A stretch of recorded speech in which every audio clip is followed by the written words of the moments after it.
I'm honored to be here, and thank you for inviting me and for organizing this conference. I want to talk about the strategic mistakes that we have made, the lessons we can learn from them, and to humbly offer some suggestions on how we move forward in our Indigenous liberation struggle. In my view, one of the most painful and recurring patterns in our struggle, a strategic error that has time and again transformed moments of undeniable power into periods of deepened dispossession. It is the mistake of willfully allowing the transfer of our struggle from the arenas of our power into the arenas where we are essentially powerless. A central question that we must ponder is this: where does Palestinian power truly reside? I argue that Palestinian power is at its zenith in the indigenous spaces of mass mobilization and in the unfiltered narrative. It is in the streets and in the global consciousness. It is in the common sense of morality and common quest for truth and justice. And most importantly, it is in all that we inherit from our ancestors of heritage and history and culture.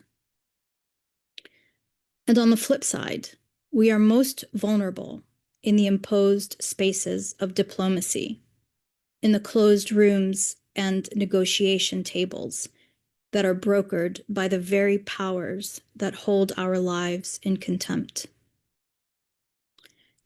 The critical error that we make is this: repeatedly, Palestinian leaderships cash in the immense power that the people garner in the streets from their bodies and their blood, a power born from immense loss of life, of home and heritage. Then the leaderships cash it all in order to have a seat at the table, a table where the game is rigged and the rules are set by the colonizer. And the prize is not liberation, but a managed defeat that uses words like interim, phased, compromise, conditional, and so on. No one stops to ask, interim what? Or phased what? Compromised what? Conditional what? Because freedom does not happen in phases. It does not spring from interim agreements with colonizers. It does not happen in compromised promises, nor is freedom ever conditional. History teaches us that liberation is a cataclysmic rupture. It is a violent breaking of chains. It is a tumultuous imposition of one's humanity. In February of 1985, after more than 20 years in prison, 20 years stolen from his life, from his family, 20 years of hard labor in a tiny cell with one barred window, Nelson Mandela famously refused an offer to be released from prison by the South African government. It was an offer from the state's president, P.W. Botha. Madiba refused because the offer was conditional. It spoke of compromise, of phases, and all the diplomatic trappings of colonialism. He refused because it required him to renounce armed struggle, a condition that he deemed unacceptable as long as the indigenous majority of South Africans remained oppressed and the ANC was banned. And specifically, it required him to, quote, unconditionally reject violence as a political instrument, unquote. The offer was widely seen as a ploy to divide the anti-apartheid movement and portray Mandela as an uncompromising figure if he refused. Compromised, the oppressed are always told, as we are told, is required. But his message was an uncompromising rejection of the terms, emphasizing that the freedom of his people cannot be conditional, nor would he trade it for his own liberty, nor for phased diplomatic advances toward freedom, and so on. The iconic lines from his response are these, quote, "I cannot and will not give any undertaking at a time when I and you, the people, are not free. Your freedom and mine cannot be separated. Only free men can negotiate. Prisoners cannot enter into contracts." Mandela argued that the government was the one responsible for the violence by enforcing apartheid and banning peaceful resistance, and the onus was on them to create the conditions for a peaceful resolution. And in turn, he made his own demands of the government. And history proved him right. Mandela, as we know, was released unconditionally 5 years later in 1990 without having to renounce armed struggle, and he went on to lead South Africa's journey toward freedom. And herein lies our mistake, in my view. One of the first clear examples occurred during the Great Revolt of 1936 through 39. This was a massive popular uprising, a general strike that paralyzed the British economy, combined with widespread armed rebellion. It was a raw expression of indigenous power from the streets, challenging the very foundation of the colonial project. It was so potent that the British established the infamous Peel Commission of 1937. This was the first diplomatic table that channeled the energy of the revolt into a political process whose primary outcome was the dismemberment of Palestine. It's true that the British, together with their Zionist proxies, used brutal military force to crush the revolt. They assassinated leaders in public spectacles, exiled them, broke bones, demolished homes, confiscated weapons and land, and so on. But ultimately, it was the idea of diplomacy that broke the revolt. Through strategic concessions and promises on worthless paper that allowed the British to quell an indigenous uprising in exchange for words and half-baked concessions. In effect, the British succeeded in shifting the arena of struggle from the potent and unpredictable street, where we were most powerful, into the colonial space where our fate was placed in the hands of elites who could be corrupted or duped with empty promises. Imagine if we had not accepted a simple white paper. Imagine if we refused a mere promise of freedom, but instead demanded it then and there, when Britain most needed us, as the renewed German threat loomed. There are many examples of this strategy repeated on a micro scale after that. At the international level, the pattern emerged again from the First Intifada in 1987. For 6 years, the world watched as an indigenous population armed with little more than stones and collective action held a moral mirror up to the most powerful military in the region. The images of Palestinian children facing Israeli tanks shattered the veneer of innocence that Israel had worked so hard to cultivate. It broke through their lies and their tidy narrative. It imposed immense reputational cost on them and made the status quo of direct occupation unsustainable. This was Palestinian power at its historic peak. Despite the break their bones policy, despite the Zionist inhumanity, Palestine held the power because our struggle had taken to the streets. It had taken into the light of truth and into the moral consciousness of the global masses. Thus, the counter-strategy was not to offer justice, accountability, or moral reflection. They simply did what had worked in the past. They changed the venue of our struggle. The West, led by the US and a desperate Israel, offered a way out, the Madrid Conference of '91. And this was the bait. It was a spectacle of legitimacy, inviting Palestinians to a grand international table. But the real trap, as we know, was sprung in the secret back channels that led to the Oslo Accords of '93. The unparalleled moral capital of the Intifada, the global sympathy, the grassroots unity, the clear narrative of right versus might, the real indigenous power, was catastrophically traded. And for what? For a handshake on the White House lawn, for the illusion of statehood, for an airport they just obliterate a few years later, and for the reality of the Palestinian Authority, a treasonous subcontractor for Israeli security designed to quell the very street power that had brought them to the table in the first place. Oslo didn't just halt the Intifada. It institutionalized our defeat. It turned a revolutionary struggle into a bureaucratic process that paved the way for Jordanian normalization and those that followed. The energy of the street was channeled into endless, fruitless negotiations over borders and water rights while settlements doubled. The hard-won power was gone. The Second Intifada was a rinse and repeat cycle. This time it was not with the revolutionary PLO of the past, but a tamed bureaucratic Palestinian Authority under a new client leadership. It was not the city of Oslo, but Sharm el-Sheikh, with the participation of Egypt having fully normalized Israeli occupation. And now we arrive at this moment of an unprecedented level of Israeli barbarism and horror. And I say unprecedented not because they are more hateful or more sadistic than before. No, they have always been this way.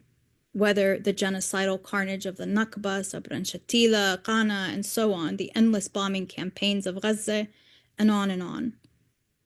It is unprecedented because they have learned from the patterns of their wicked past.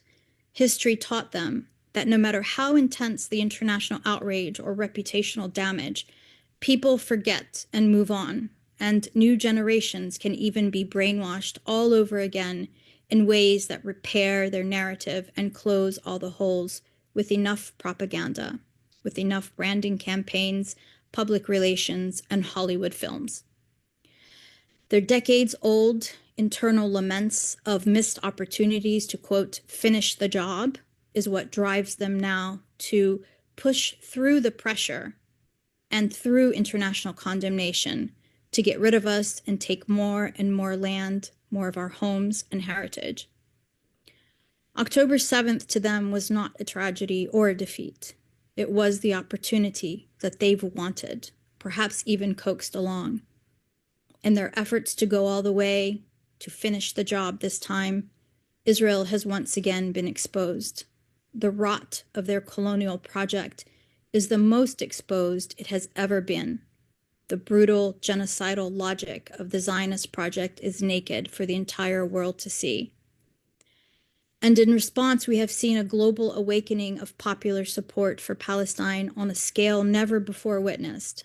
Millions in the streets from London to Jakarta, university encampments reviving the spirit of the anti-apartheid solidarity, this raw indigenous global street power. It is our power paid in blood and tears. It is the kind of power that Israel can never have. And it is potent. And in response, the same trap is being set for us once again. Look at the UN Security Council and the so-called ceasefire deals. The Palestinian Authority, along with Arab and Muslim nations, are once again being lured to the table.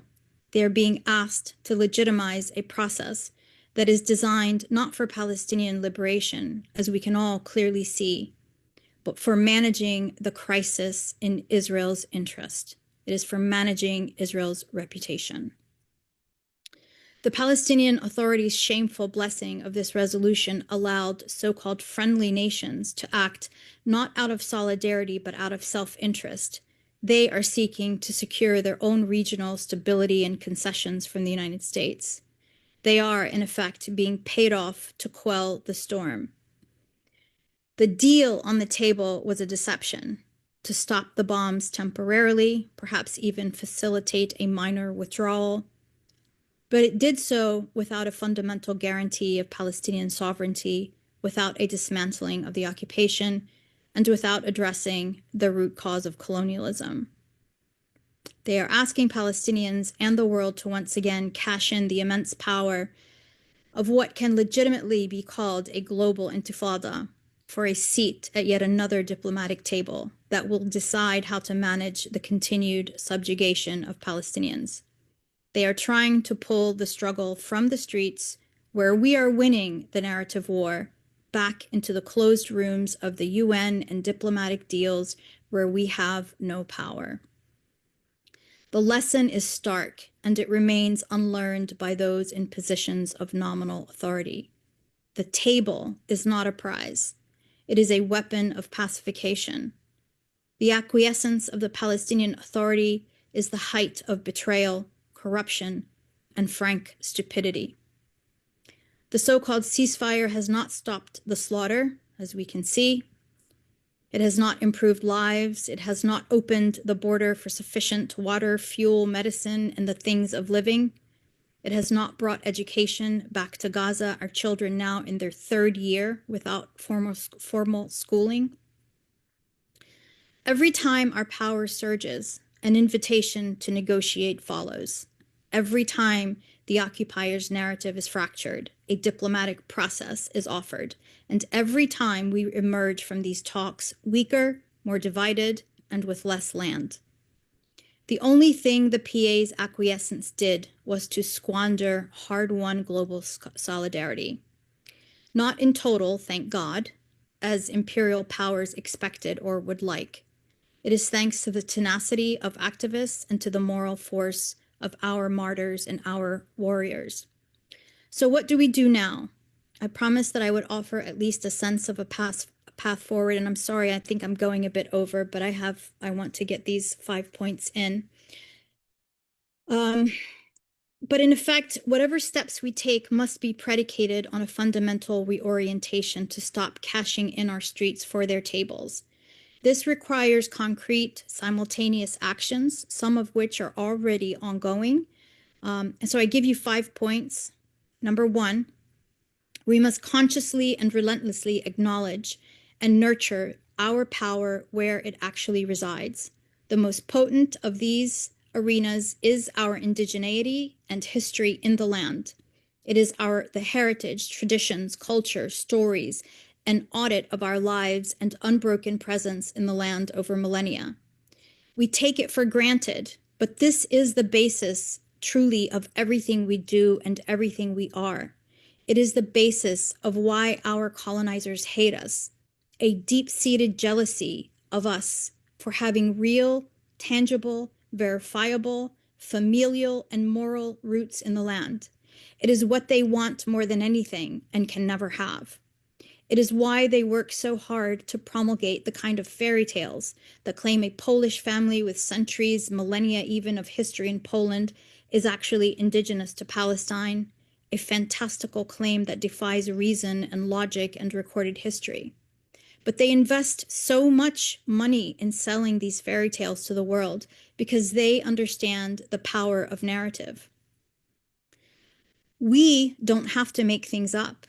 Unlike them, we have receipts, we have proof, we have the terraced hills, the land deeds, the family histories, the ancient stories, the indigenous knowledge, botanical knowledge, the stories behind all the names of the villages and land formations, the culinary heritage, the foraging traditions, the connections to the olives, the almonds, the pomegranates, the heritage of our clothes that speaks their own language that spring from the land itself. This is not abstract. This is the daily work of decolonizing our minds and reclaiming our narrative. It is the ongoing work, however tedious and costly, of projects like that undertaken by Dr. Salman Abu Sitta and the Palestine Land Society of mapping Palestine, her stolen villages, the families that live there, and so on, or the archiving of land ownership prior to 1948 undertaken by the Forensic Architecture Group, or the databases of oral testimonies of our elders, or archaeological endeavors in historic places that Israel hasn't erased, or scholarly auditing of tatriz patterns and motifs, and so on. This is not nostalgia. It is the active, unassailable proof of our indigeneity and our collective will to remain and to return. More importantly, it is the foundation of our power, and our efforts to nurture this arena deserve our attention and our resources. Number 2, We must work to ensure that every man, woman, and child understands that Palestine is not a border dispute. It is the beating heart of Western Asia and North Africa. Not because Palestine is a spiritual and cultural center, even though it is, but because Palestine is the locus of the region's collective dignity and honor. An Arab world brought to its knees over and over, whether through direct invasion, as in Iraq, through violent regime change, as in Syria, through decapitation and destabilization, as in Libya, or economic coercion and blackmail, as in nearly all the remaining states. Then to have its treasures looted and controlled by Western corporations, only then to be forced to witness the daily dismemberment, humiliation, and genocide at its center, and do nothing but issue mealy-mouthed statements or discuss normalization, is a region that has lost its soul, that has lost its honor, and betrayed its ancestors. The liberation of Palestine is the key to the liberation to the entire region, and indeed humanity at large, from client regimes and imperial domination. It is the key to creating societies based on the region's own intrinsic values, moral codes, and traditions, not based on the Western brands of unfettered capitalist consumption and the plastic life promulgated by Hollywood. To abandon Palestine is to accept a permanent state of dishonor and subjugation. And to stand with Palestine is to fight for the soul and future of the entire region, and indeed, a fight for the moral future of the entirety of humanity. Number 3, we must orient our outward national conversation not toward Western elites, no matter how much power they hold over our lives. Instead, our efforts must be concentrated with the masses, organizing with labor unions and shared interests with labor movements, with the Global South in particular, with the students putting it on the line for the ideals of the world we all want, with the moral majority around the world who reject the increasingly apparent control and manipulation of an elite, imperial, and largely Zionist genocidal class. Number 4, we must take deliberate steps to dismantle the illegitimate collaborationist Palestinian Authority and reconstitute a fully representative leadership.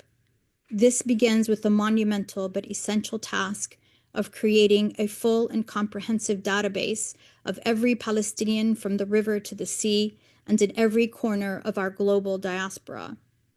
With this registry, we must then implement a transparent, modern voting mechanism, one that empowers every one of our people everywhere to elect new regional and central leadership committees. The goal may well be to reconstitute the PLO, purging it of the corrupt, incompetent, and compromised, and restoring it to its original revolutionary purpose, namely of liberation, not management. Lastly, number 5, we must weaponize our legitimacy. Our strength is not in mimicking their diplomacy, but in the unassailable justice of our cause. We must use every tool of mass mobilization, boycott, divestment, strikes, activism, direct action, encampments, and most importantly, international labor coordination. We must empower cultural endeavors wherever they are, archival projects. I cannot emphasize enough the importance of archival work, scientific mappings and collections, and so on. We must use the levers of international law, however flawed and skewed they are. And we must use every moment of global solidarity to impose such a cost on the colonizer that their current reality becomes untenable. We should not beg for a seat at their table. We have the power to make the table they sit on crumble beneath the weight of the world's moral outrage, the weight of our pain, and the weight of their own illegitimacy and cruelty.